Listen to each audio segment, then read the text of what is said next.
Para pendengar yang kami hormati, selamat berjumpa kembali dengan RBM, Reform Broadcasting Ministry, dari Sekolah Tinggi Teologi Reform Indonesia, yang berkampus di Kemang Utara, Jakarta Selatan.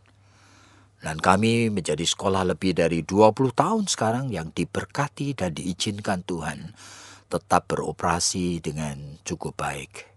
Dan kami berterima kasih untuk dukungan para pendengar yang ikut mendukung di dalam doa, dan bahkan ada di antara kalian yang mendukung dengan dana dan sebagainya. Kami tidak habis-habisnya mengucap syukur kepada Tuhan. Dan kita masih di dalam topik yang sama, kita membicarakan mengenai ayah yang takut akan Allah.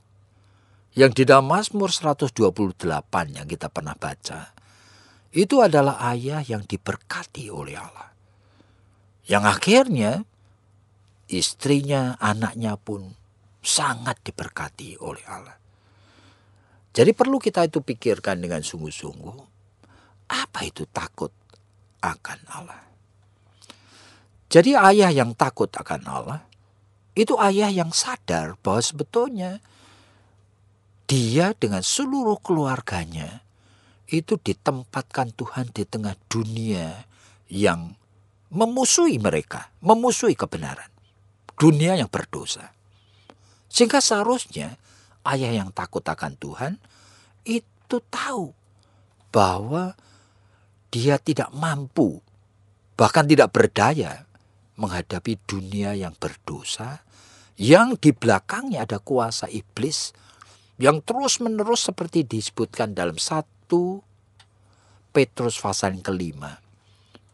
Terus-menerus siap sedia menelan kita. Seperti seekor singa akan menelan kita. Jadi seorang ayah yang takut akan Allah, dia tahu bahwa seperti kehidupan ini peperangan rohani. Jadi peperangan rohani tidak mungkin dimenangkan oleh dia. Dia hanya bisa menghadapinya dengan pertolongan dari Tuhan. Dengan kebijaksanaan, dengan kekuatan dari Tuhan. Dia tidak bisa menghadapinya sendiri. Di dalam Yohanes pasal yang ke-17, Tuhan Yesus itu berdoa, itu menarik sekali. Di dalam doa itu baru nampak dengan begitu jelas bahwa orang yang sudah diselamatkan, tujuan keselamatan itu bukan langsung masuk surga. Nah, Tuhan tidak langsung membawa orang percaya masuk surga, tapi Tuhan menempatkan orang percaya di tengah dunia, meskipun dunia memusuhi kebenaran. Sehingga dalam doa itu Tuhan Yesus mengatakan kepada Bapaknya, "Aku berdoa, jangan mengambil anak-anakmu dari dunia, tapi lindungi mereka dari yang jahat." Jadi sebetulnya ada tujuan Allah. Kenapa orang percaya justru ditempatkan di tengah dunia? Yaitu oleh karena supaya orang percaya menjadi demonstrasi dari kemenangan salib Kristus atas dosa. Bagaimana dunia akan tahu bahwa Kristus sudah mengalahkan dosa dan maut dan setan ini, kecuali orang percaya mendemonstrasikannya. Nah, sehingga ayah yang takut akan Tuhan, dia tahu, dia sadar, hidup ini bukan hanya untuk hidup, tapi hidup itu adalah peperangan rohani. Dan dia harus belajar menggantungkan diri kepada Allah siang malam, dalam setiap aspek. Bukan hanya aspek rohani pada saat dia itu berpikir, pelayanan atau gereja, tapi aspek uang, aspek seks, aspek pendidikan anak, aspek mengisi waktu luang, aspek bagaimana melakukan hobi yang dia sukai, aspek bersosialisasi, apa saja. Setiap aspek harus memuliakan Allah. Sehingga Martin Luther pernah mengatakan bahwa sebetulnya kamu pada saat mencuci piring pun, washing pot and pan, seharusnya glorifying God, memuliakan Allah. Sehingga Kolose pasal 3 mengatakan dengan begitu jelas, lakukanlah segala sesuatu. Seolah-olah betul, itu semuanya untuk Tuhan. Jadi pada saat kamu makan, pada saat kamu tidur, pada saat kamu lagi jalan-jalan, pada saat apa saja, kamu pergi ke mall, mau spending your money, uangmu, kamu sebetulnya mesti mikir sungguh-sungguh, ini peperangan rohani. Bagaimana aku betul-betul bisa menaklukkan kuasa dosa. Dosa ketamakan, dosa kesombongan, dosa kerakusan, dosa keinginan enak sendiri, dosa tidak peduli akan apakah aku menjadi batu sandungan atau tidak. Kita perlu waspada dengan sungguh. Makanya seorang ayah yang takut akan Tuhan, dia akan mendidik istrinya. Dia akan mendidik anak-anaknya supaya mereka juga takut akan Allah. Supaya di dalam peperangan rohani ini, mereka itu juga memenangkan untuk kemuliaan Allah. Nah, mari kita mendengar apa yang saudara Etisnehi itu yang hadir di sini untuk memberikan feedback atau pertanyaannya. Pak Yakub, banyak yang ayah itu memahami menjadi ayah itu ya sebagaimana natural adanya yang menjadi seorang ayah. Dan seperti Pak Yakub bilang tadi, ini kita menjalani kehidupannya sebenarnya peperangan rohani. Sehingga pada keadaan seperti ini tidak mudah untuk para ayah itu untuk percaya bahwa Tuhan akan hadir, Tuhan akan menolong melewati semua keadaan-keadaan yang mungkin tidak mudah bagi para ayah.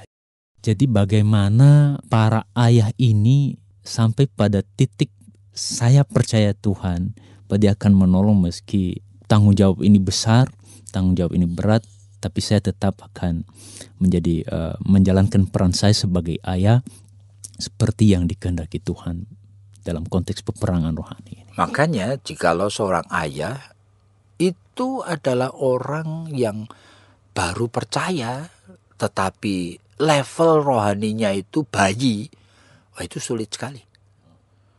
Sehingga kita perlu waspada saja bahwa bagaimana kondisi kerohanian kita sendiri. Makanya di dalam Ibrani pasal yang kelima itu kan diingatkan. Kadang-kadang bahkan ada orang yang sudah menjadi Kristen bertahun-tahun tetapi tetap juga bayi rohani. Sampai dia mengatakan ditinjau dari segi waktu. Nah sehingga kamu seharusnya menjadi guru. Tetapi sampai sekarang kamu itu masih menginginkan makanan yang lembek-lembek. Kamu seperti bayi rohani. Sehingga tidak berperan. Nah, jadi ayah yang bisa melengkapi istri dan anak-anaknya adalah ayah yang belajar masuk di dalam proses kematangan rohani. Nah, semua kita dipanggil untuk melakukannya. Jadi sebetulnya hidup ini adalah hidup yang harus dihadapi secara serius. Jadi kan bukan hanya hidup yang bisa dihadapi seperti kita itu hanyut di dalam arus sungai, seperti daun kering yang ikut hanyut di sungai, yang tersangkut di sini dan sana, yang tergantung kondisi saja. Tetapi kita harus hidup sebagai manusia yang bukan cuma melawan arus, menentukan arah kehidupan sesuai dengan apa yang Tuhan itu kehendaki.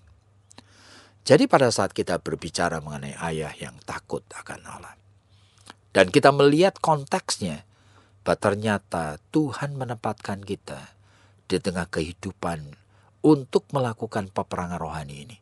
Ayah yang takut akan Allah adalah ayah yang mengenal kondisi dirinya, mengenal kondisi kehidupannya, dan sadar bagaimana selalu berlutut menggantungkan akan kehidupan, pikiran, tingkah laku dan kata-katanya kepada belas kasihan dan tuntunan dari Roh Kudus sendiri. Jadi para pendengar yang kami hormati, jikalau Anda sudah mendengarkan hal-hal seperti ini, nah mungkin Anda mulai gelisah dan mulai berpikir, bagaimana saya juga bisa ikut ambil bagian supaya melengkapi banyak orang Kristen yang lain untuk bisa menjadi orang-orang yang melengkapi, menyadarkan ayah-ayah yang di seluruh dunia ini seringkali mengabaikan panggilan utama ini. Nah, silakan join dengan kami.